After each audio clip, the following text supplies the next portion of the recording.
Siguro napapaisip ka na rin ngayon, no? Katulad din ba kita, naiisip mo na kung ano yung magiging retirement mo? Siguro parehas na tayo ng edad. Yes, I am no longer in the calendar, but still in the lotto. I'm also thinking about my retirement. Yes, darating naman tayo lahat sa pagtanda, di ba? So, naiisip ko lang, ano nga ba magiging buhay ko after I retired from work? Kung gaya kita, nag-iisip din, tara na, i-celebrate natin ang bagong yugto ng ating buhay.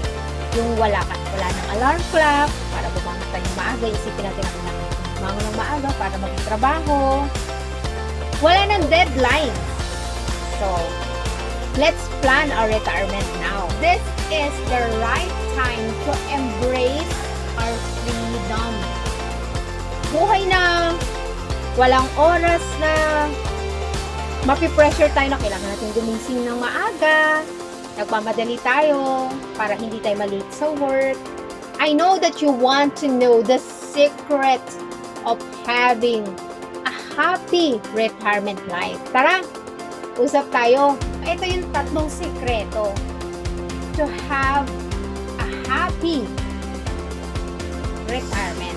The one is stay active and healthy. Mag-exercise tayo regularly, kumain ng healthy, at explore ang mga bagong hobby or interest. Pwede kang sumali sa mga Zumba, fitness classes, or gardening, o kahit anong simple daily task. Another secret, number 2, is spend quality time with your loved ones. Gamitin natin yung mga natitira nating oras to have a bonding with our family and friends. Planuhin ang mga getaways together, travel, nakasama sila, or even to have some community volunteers. Kung gusto mo mag-volunteer sa community nyo, make your days meaningful sa mga taong nakapaligid sa'yo. Make a good memories. Okay? And lastly, of course, it is very important, financial planning.